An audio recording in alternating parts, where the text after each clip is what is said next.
بسم اللہ الرحمن الرحیم الحمدللہ رب العالمین والصلاة والسلام علی رسولہ الکریم اما بعد. حدیث شروع سے نکالیے. قال حدثنا عثمان بن ابی شیبہ قال حدثنا جریر عن عبد العزیز بن رفیع عن عبید اللہ بن قبطیہ عن ام سلمہ عن النبی صلی اللہ علیہ وسلم. یہ حدیث ام سلمہ ام المؤمنین ہند بنت ابی امیہ رضی اللہ عنہا سے ہے. وہ نبی صلی اللہ علیہ وسلم سے روایت کرتی ہیں بقصۃ جیش الخصف، جیسے خصف وہ لشکر جس کو زمین میں دھسا دیا جائے گا اس کے قصے کو نبی صلی اللہ علیہ وسلم سے روایت کرتی ہیں، جس کا ذکر سابق حدیث میں گزر چکا ہے.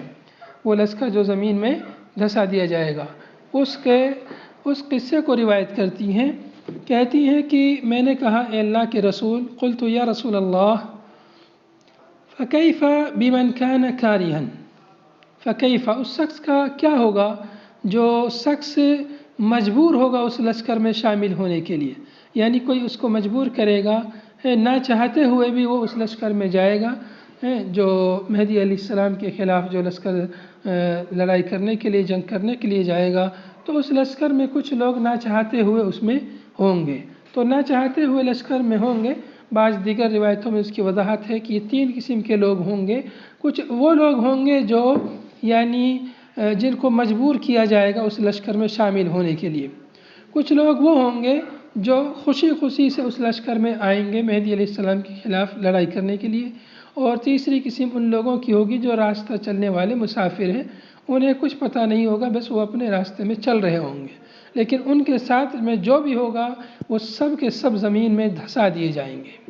تو ام المؤمنین ام سلمہ رضی اللہ عنہ کا یہی سوال تھا کہ اس لشکر میں جو لوگ اپنی مرضی سے خوشی سے نہیں آئے ہیں، کیا وہ لوگ بھی زمین میں دھسا دیے جائیں گے؟ ان کا کیا ہوگا؟ تو آپ نے فرمایا یخسف بہم، آپ نے فرمایا یخسف بہم، ان کو بھی ان کے ساتھ دھسا دیا جائے گا. جو لوگ نہ چاہتے ہوئے آئے ہیں ان کے ساتھ، ان کو بھی ان کے ساتھ دھسا دیا جائے گا. ولیکن یبعث یوم القیامت علی نیتہ، لیکن ان کو اٹھایا جائے گا قیامت کے دن ان کی نیتوں پر.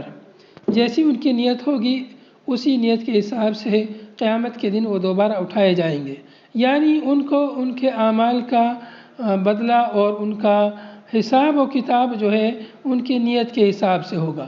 اگر ان کی نیت مہدی علیہ السلام کے خلاف جنگ کرنے کی تھی تو اس حساب سے ان سے حساب و کتاب ہوگا، اور اگر ان کی نیت جنگ کرنے کی نہیں تھی تو اس حساب سے ان سے حساب و کتاب ہوگا، انہیں بدلہ دیا جائے گا. انہیں جزا سزا جس کے وہ مستحق ہوں گے وہ انہیں دی جائے گی. یہ حدیث ام سلمہ ام المؤمنین رضی اللہ عنہ سے ہے، اور یہ حدیث صحیح مسلم میں بھی موجود ہے. حدیث جو ہے بالکل صحیح حدیث ہے.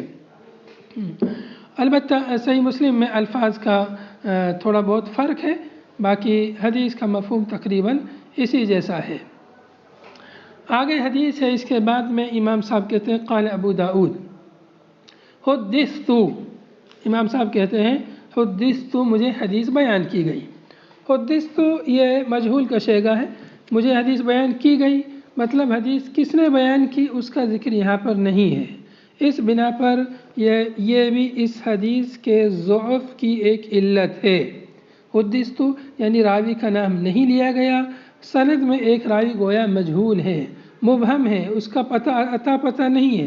اس بنا پر یہ حدیث کی سند ضعیف ہے. آگے اور بھی علت ہے، وہ آگے آ رہی ہیں. عن ہارون بن المغیرہ قال حدثنا عمرو بن ابی قیس عن شعیب بن خالد عن ابی اسحاق قال قال علی رضی اللہ عنہ.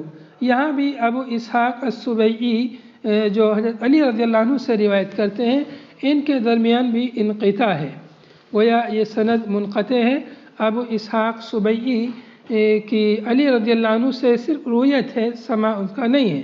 تو اس طرح سے یہاں بھی انقطاع ہے، گویا اس حدیث کی سند میں بھی 2 علت ہے. حدیث کیا ہے؟ قال علی رضی اللہ عنہ ونظر الی ابنہ الحسن، حضرت علی رضی اللہ عنہ نے اس حال میں کہ اپنے بیٹے حسن ابن علی کی جانب دیکھا. فقال، تو حضرت علی نے فرمایا ان ابنی ھذا سید، میرا یہ بیٹا سردار ہے، کما سماہ النبی صلی اللہ علیہ وسلم، جیسا کہ نبی پاک صلی اللہ علیہ وسلم نے ان کا نام رکھا ہے۔ وَسَيَخْرُجُ مِنْ صُلْبِهِ، اور ان قریب نکلے گا من صلبہ، اس کی پیٹھ سے، یعنی اس کی ذریت سے، رجل، ایک آدمی، یسمى باسم نبیکم، اس کا نام تمہارے نبی کے نام پہ ہوگا۔ یسمى، اس آدمی کا نام تمہارے نبی صلی اللہ علیہ وسلم کے نام پر ہوگا، یعنی محمد صلی اللہ علیہ وسلم۔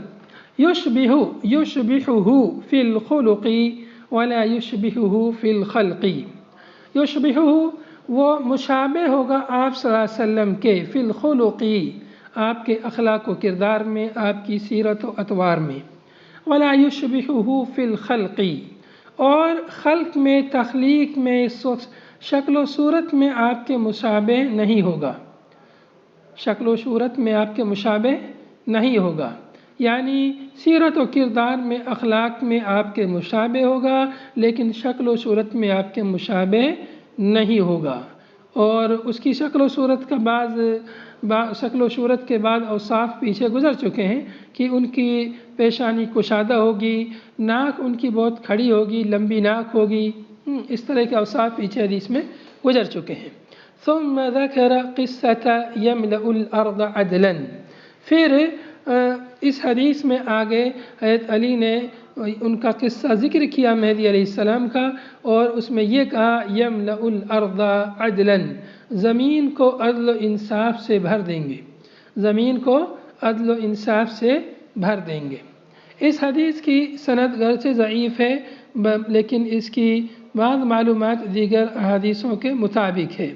اس حدیث میں اس بات کی بھی صراحت ہے کہ مہدی علیہ السلام کا ظہور نبی صلی اللہ علیہ وسلم کی نسل میں فاطمہ کی اولاد سے، فاطمہ کی اولاد میں سے حسن اور حسین دونوں میں سے حضرت حسن کی صراحت اس حدیث میں موجود ہے۔ اس لیے وہ لوگ جو یعنی شیعہ لوگ جو کہتے ہیں کہ وہ محمد ابن الحسن العسکری ہیں جو مہدی ہوں گے، تو ان کا رد ہے اس میں، چونکہ محمد بن حسن عسکری حسین کی اولاد سے ہیں، اور اس حدیث میں صراحت ہے کہ وہ حضرت حسن کی اولاد سے ہوں گے، اور حضرت حسن کی اولاد سے ہوں گے۔ اس کی وجہ کیا ہے، اس کا سبب کیا ہے؟ باقی ائمہ کرام حضرت حسین کی اولاد سے تھے، اور یہ امام مہدی علیہ السلام حضرت حسن کی اولاد سے ہوں گے۔ اس کی وجہ میں نے کل آپ کو بیان کی تھی کہ حضرت حسن رضی اللہ عنہ نے، چونکہ اللہ کے نبی صلی اللہ علیہ وسلم کی حدیث میں جیسا ہے کہ میرا یہ بیٹا جو ہے سردار ہے، اور یہ عنقریب جو ہے میری امت کے دو بڑے گروہوں کے درمیان میں صلح کرے گا، تو حضرت امیر معاویہ رضی اللہ عنہ کے زمانے میں، اور جس وقت حضرت حسن رضی اللہ عنہ خلیفہ تھے 6 مہینہ تقریباً، اس وقت حضرت حسن رضی اللہ عنہ عراق اور حجاز کے علاقوں پر خلیفہ تھے، اور حضرت امیر معاویہ رضی اللہ عنہ شام کے علاقے پر تھے، تو امت جو دو گروہوں میں اس وقت بٹی ہوئی تھی، تو حضرت حسن رضی اللہ عنہ نے للہ فی اللہ خلافت سے دستبرداری اختیار کی، اور خلافت کو حضرت امیر معاویہ کے رضی اللہ عنہ کے لیے چھوڑ دیا، اور امت میں اختلاف ختم ہو گیا، پوری امت ایک امیر پر، ایک خلیفہ پر اکٹھی ہو گئی تھی۔ تو حضرت حسن رضی اللہ عنہ نے اللہ کے لیے جو یہ چھوڑی تھی خلافت اللہ کے واسطے، تاکہ امت میں خون خرابہ نہ ہو، تو اللہ رب العالمین نے اس کے عوض میں ان کی نسل سے ایک اور امام بھیجیں گے جو دنیا پر حکومت کریں گے، اور لوگ ان کی اتباع اور پیروی کریں گے، یہاں تک کہ مہدی علیہ السلام آئیں گے، اور وہ بھی ان کی جو ہے ان کی اقتداء میں نماز ادا کریں گے، اور پھر مہدی علیہ السلام جو ہے دنیا میں محمد صلی اللہ علیہ وسلم کے دین کے مطابق حکومت کریں گے۔ تو بہرحال اس حدیث میں اس بات کی صراحت ہے کہ مہدی علیہ السلام جو ہے وہ نبی صلی اللہ علیہ وسلم کی اولاد میں سے حضرت حسن کی نسل سے ہوں گے۔ اگلی حدیث ہے اس کے بعد میں اسی سے متصل ہے، وہ بھی اسی جیسی حدیث ہے، وہ وقال ہارون جو پیچھے سند میں گزرے ہارون ابن مغیرہ، تو وہی سند ہے یہاں بھی تقریباً، وقال ہارون، اور ہارون نے کہا حدثنا عمرو بن ابی قیس، جو پچھلی سند میں بھی یہی راوی تھے، ان مطرف ابن طریف، یہاں سے پھر راوی بدل جاتے ہیں، ان ابی الحسن ان ہلال ابن عمرو۔ اس سند میں ابو الحسن اور ہلال ابن عمرو یہ دونوں مجہول ہیں۔ قال سمعت علی رضی اللہ عنہ یقول، کہتے ہیں کہ میں نے حضرت علی رضی اللہ عنہ کو فرماتے ہوئے سنا، قال النبی صلی اللہ علیہ وسلم یخرج رجل من وراء النہر یقال له الحارث بن حراس۔ نبی صلی اللہ علیہ وسلم نے فرمایا، یخرج رجل، ایک آدمی نکلے گا، من وراء النہر، نہر کے پیچھے سے، من وراء النہر، وراء النہر سے ایک آدمی نکلے گا، یقال له الحارث بن حراس، اس آدمی کو حارث بن حراس کہا جائے گا، حارث بن حراس اس آدمی کو کہا جائے گا۔ بعض نسخوں میں ہے الحارث، حارث ہے، پھر اس کے بعد میں وہاں فل اسٹاپ ہے اور بن وہاں نہیں ہے، حارث حراس۔ تو یہاں پر تو ہے حارث ابن حراس، ایسا لگ رہا ہے یہ نام ہے۔ بعض نسخوں میں حارث حراس، یعنی حراس اس کی صفت ہے، حراس یعنی کھیتی باڑی کرنے والا، زرع یعنی جو زراعت کرنے والا۔ حارث ابن حراس یا حارث حراس اس کو کہا جائے گا۔ علی مقدمتہ رجل یقال له منصور، علی مقدمتہ، اس کے آگے، یعنی حارث بن حراس کے آگے ایک آدمی ہوگا جس کو منصور کہا جائے گا۔ علی مقدمتہ، دکھائیے کیا معنی دکھا رہے تھے؟ علی مقدمتہ رجل اے جماعت الجنود التي تتقدم الجيش، نہیں معلوم، علی مقدمتہ رجل یقال له منصور، مقدمۃ الجیش جیسے کہا جاتا ہے، ہر لشکر کے آگے جو جماعت ہوتی ہے اس کو مقدمۃ الجیش کہا جاتا ہے۔ تو یہاں پر ہے علی مقدمتہ رجل، اس حارث بن حراس اس کے آگے ایک آدمی ہوگا جس کو منصور کہا جائے گا۔ یواتئ او یمکن، راوی کو شک ہے یواتئ کہا یا یمکن کہا ہے، دونوں ہم معنی ہے تقریباً، یواتئ او یمکن لآل محمد، یہ آدمی آل محمد کے لیے تمکنت اور غلبہ عطا فرمائے گا، آل محمد کے لیے یہ آدمی تمکنت اور غلبہ عطا فرمائے گا۔ کما مکنت قریش لرسول اللہ صلی اللہ علیہ وسلم، جیسا کہ قریش نے رسول اللہ صلی اللہ علیہ وسلم کے لیے تمکنت اور غلبہ عطا فرمایا تھا، مدد فرمائی تھی رسول اللہ صلی اللہ علیہ وسلم کی۔ وجب علی کل مؤمن نصرہ، ہر مومن پر اس کی مدد کرنا واجب ہوگا۔ او قال، یا کہا اجابتہ، نصرہ کے بجائے اجابتہ کہا، کہ ہر مومن پر اس کی دعوت کو قبول کرنا واجب ہوگا، اس کی بات ماننا، اس کی اطاعت اور فرمانبرداری کرنا ہر مسلمان پر واجب اور ضروری ہوگا۔ اس حدیث میں بھی گزشتہ حدیث کی سے تھوڑی قریب حدیث ہے، البتہ اس حدیث میں حارث بن حراس کا ذکر ہے کہ اس آدمی کو حارث بن حراس کہا جائے گا، یعنی اس کا نام حارث ہوگا، اور حراس جو ہے اس کی یہ صفت ہے، یعنی زرع، کھیتی باڑی کرنے والا۔ اس معنی کو امام جو ہے شمس الدین عظیم آبادی نے اسی معنی کو راجح قرار دیا ہے، یعنی حارث حراس، حارث بن حراس نہیں، حارث حراس معنی کو راجح قرار دیا ہے، کہا ہے کہ حارث یہ حراس ہوگا، یعنی کھیتی باڑی کرنے والا ہوگا۔ البتہ حدیث کی سند کے بارے میں بات ہو چکی ہے، اس حدیث کی سند بھی ضعیف ہے، اور اس میں اس آدمی کا نام حارث حراس بتایا گیا ہے، اور جبکہ جو ہے دیگر روایتیں پیچھے گزر چکی ہیں کہ اس آدمی کا نام نبی صلی اللہ علیہ وسلم کے نام کے مطابق ہوگا، آپ صلی اللہ علیہ وسلم کے نام، والد کے نام کے مطابق اس کے والد کا نام بھی ہوگا۔ تو یہاں پر یہ حدیثیں مہدی علیہ السلام کے تعلق سے حدیثیں یہاں پر مکمل ہوئی ہیں۔ تو خلاصہ کلام کے طور پر، اعادے کے طور پر چند سوالات آپ حضرات کی خدمت میں پیش ہیں۔ اس سے پہلے میں کل کی حدیث میں ایک لفظ گزرا تھا، اس کو شاید کچھ لوگ سمجھ نہیں پائے تھے، اس کو ایک تصویر کے ذریعے میں سمجھانا چاہتا ہوں۔ گزشتہ حدیث میں یہ تھا وَيُلْقِي الْإِسْلَامُ بِجِرَانِهِ فِي الْأَرْضِ، ہے کل حدیث پڑھی تھی ہم نے، وَيُلْقِي الْإِسْلَامُ بِجِرَانِهِ فِي الْأَرْضِ، اس حدیث کے آخر میں یہ جملہ تھا۔ تو اس جملے کی وضاحت ایک تصویر کے ذریعے میں آپ کے سامنے رکھنا چاہتا ہوں۔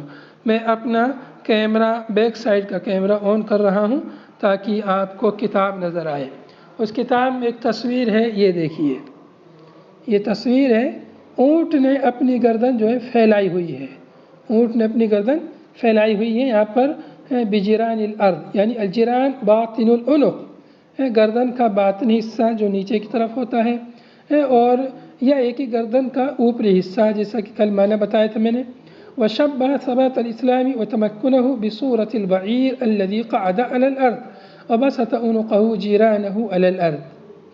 تو اسلام کے غلبے اور تمکن کو اونٹ کی اس تصویر سے، اس حیت سے تشبیہ دی ہے کہ جس طرح سے یہ اونٹ زمین پر پھیل کر ایک دم قبضہ کیے ہوئے ہے، ویسے ہی اسلام کا غلبہ اور قبضہ ہوگا۔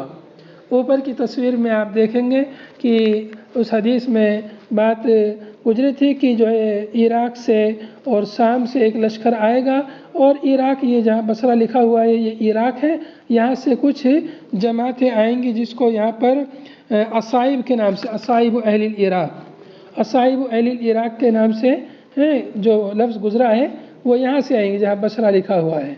تو یہاں سے اصائب آئیں گے، یہ مہدی علیہ السلام کی یہاں آئیں گے مکہ، تو یہ مہدی علیہ السلام کی تائید میں آئیں گے، اور ملک شام سے ایک لشکر آئے گا، اور وہ لشکر یہاں مکہ اور مدینہ کے درمیان میں ایک جگہ ہوگی بیدا، اس بیدا جگہ پر وہ لشکر دھسا دیا جائے گا۔ ملک شام سے جو لشکر آئے گا، ملک شام سے آنے والا جو لشکر ہے، یہ مہدی علیہ السلام کے خلاف لڑائی لڑنے کے لیے اور جنگ لڑنے کے لیے آئے گا۔ اس کے بعد جب یہ دھسا دیا جائے گا تب اہل عراق سے بھی کچھ لوگ آئیں گے، اور وہ مہدی علیہ السلام کی تائید میں ان کے ہاتھ پہ آ کے بیعت کریں گے مکے میں، اور کچھ ابدال الشام بھی آئیں گے، شام کے کچھ نیک لوگ بھی آئیں گے۔ تو اس طرح سے اس نقشے سے یہ بات اور اچھی طرح ہمیں سمجھ میں آ جاتی ہے۔ اب یہاں پر میں چند سوالات آپ کے سامنے رکھنا چاہتا ہوں خلاصہ کلام کے طور پر، کہ مہدی علیہ السلام مہدی علیہ السلام کا ظہور کب ہوگا؟ آخری زمانے میں، اور مہدی علیہ السلام کا ظہور یہ علامات قیامت میں سے ہے، مہدی علیہ السلام کا ظہور علامات قیامت میں سے ہے۔ مہدی علیہ السلام جیسا کہ حدیث میں گزر چکا ہے کہ اگر دنیا کا ایک دن بھی بچے گا تو اس دن کو اللہ رب العالمین اتنا لمبا کر دے گا کہ اس دن میں مہدی علیہ السلام آئیں گے اور دنیا میں عدل و انصاف کو عام کریں گے، عدل و انصاف کو پھیلائیں گے، عدل و انصاف کا غلبہ کریں گے، ظلم و جور کو ختم کر دیں گے، ظلم و زیادتی کو ختم کر دیں گے۔ مہدی علیہ السلام کس نسل سے ہوں گے، کن کی نسل سے ہوں گے؟ مہدی علیہ السلام نبی پاک صلی اللہ علیہ وسلم کی نسل سے، آپ کی ذریت سے ہوں گے۔ آپ کی ذریت میں حضرت فاطمہ رضی اللہ عنہ کی نسل سے، حضرت فاطمہ کی نسل میں حضرت حسن رضی اللہ عنہ کی اولاد سے اور ذریت سے ہوں گے۔ ان کا نام کیا ہوگا؟ ان کا نام کیا ہوگا؟ ان کا نام محمد ابن عبداللہ، ان کے والد کا نام عبداللہ ہوگا، اس کا اپنا نام محمد ہوگا۔ محمد بن عبداللہ ان کا نام ہوگا، اور وہ حسنی، حسن رضی اللہ عنہ کے خاندان سے ہوں گے تو حسنی ہوں گے۔ حضرت علی کے خاندان سے، اس لیے ان کو علوی بھی کہا جاتا ہے۔ محمد بن عبداللہ الحسنی العلوی المہدی، یہ ان کا نام ہوگا۔ مہدی علیہ السلام دنیا میں کتنے سال رہیں گے؟ اس تعلق سے 2-3 روایتیں گزری ہیں، 7 سال، بعض روایتوں میں 8 سال کا بھی ذکر ہے جو یہاں پر نہیں ہے اس کتاب میں، لیکن دوسری کتابوں میں ہے 7 سال یا 8 سال یا 9 سال، اس طرح کی روایتیں اس سلسلے میں مذکور ہیں۔ چنانچہ اس کے بعد ان کی وفات ہو جائے گی مہدی علیہ السلام کی، 7 سال کے بعد مسلمان ان کی جنازے کی نماز پڑھیں گے اور ان کو دفن کریں گے۔ اور مہدی علیہ السلام ہی کے زمانے میں آخر میں حضرت عیسیٰ علیہ السلام کا ظہور ہوگا۔ عیسیٰ علیہ السلام کے ظہور سے پہلے دجال کا خروج ہوگا، دجال نکلے گا جو دنیا کو امتحان اور ابتلا میں مبتلا کرے گا۔ پھر اس کے بعد اللہ تعالیٰ عیسیٰ علیہ السلام کو بھیجے گا اور وہ دجال کو قتل کریں گے عیسیٰ علیہ السلام، اور مہدی علیہ السلام سے ملاقات کریں گے۔ مہدی علیہ السلام ان کو امامت کے لیے آگے ان کو بڑھائیں گے، لیکن عیسیٰ علیہ السلام انہی کے پیچھے انہی کی اقتداء میں نماز ادا کریں گے۔ اس سے معلوم ہوگا کہ عیسیٰ علیہ السلام نبی بن کر نہیں آئیں گے، بلکہ حضرت محمد صلی اللہ علیہ وسلم کے ایک امتی بن کر کے اس دنیا میں مبعوث ہوں گے۔ تو اس طرح سے مہدی علیہ السلام ایک اس امت اسلامیہ کے لیے اللہ رب العالمین کی ایک بہت عظیم نعمت بن کر مبعوث ہوں گے یا پیدا ہوں گے، اللہ کی ایک عظیم نعمت بن کر کہ اس کے ذریعے سے لوگوں کو خیر ہوگا۔ ان کے زمانے میں بہت ساری برکتیں ہوں گی، زمین سے بہت ساری پیداوار ہوگی، آسمان سے بارش نازل ہوگی، خزانے نکلیں گے اور لوگوں کو بے تحاشا تقسیم کریں گے۔ تو غرض یہ کہ مہدی علیہ السلام کا ظہور یہ اللہ کی ایک نعمت ہے اور قیامت کی نشانیوں میں سے بھی ہے۔ قیامت کی جو نشانیاں ہیں اس کا یہ مطلب نہیں کہ قیامت کی نشانی سب خراب ہیں، قیامت کی نشانی بہت ساری اچھی چیزیں بھی ہیں اور بہت ساری بری چیزیں بھی ہیں۔ جیسے خود نبی پاک صلی اللہ علیہ وسلم کی بعثت بھی قیامت کی نشانیوں میں سے ہے، مہدی علیہ السلام کا ظہور قیامت کی نشانیوں میں سے ہے، عیسیٰ علیہ السلام کا نزول قیامت کی نشانیوں میں سے ہے۔ یہ سب اچھی چیزیں ہیں، لیکن بہت ساری خراب چیزیں ہیں جو قیامت کی نشانیوں میں سے ہیں، جیسے زنا کا عام ہو جانا، کثرت سے قتل و غارت گری ہونا، غارت گری کا عام ہو جانا، جوا اور شراب کا عام ہو جانا، برائیوں کا عام ہونا، ایسے ہی دجال کا خروج، یہ سب یعنی بری نشانیاں ہیں، بری علامتیں ہیں، امانت کا ضائع ہو جانا، تو یہ خراب نشانیاں ہیں۔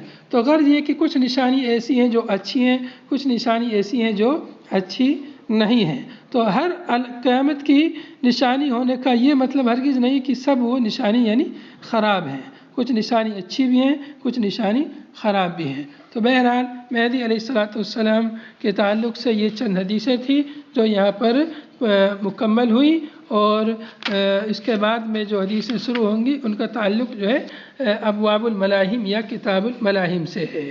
هذا وصلى الله وسلم على نبينا محمد وعلى آله وصحبه أجمعين. سبحانك اللهم وبحمدك نشهد أن لا إله إلا أنت نستغفرك ونتوب إليك. والسلام عليكم ورحمة الله وبركاته.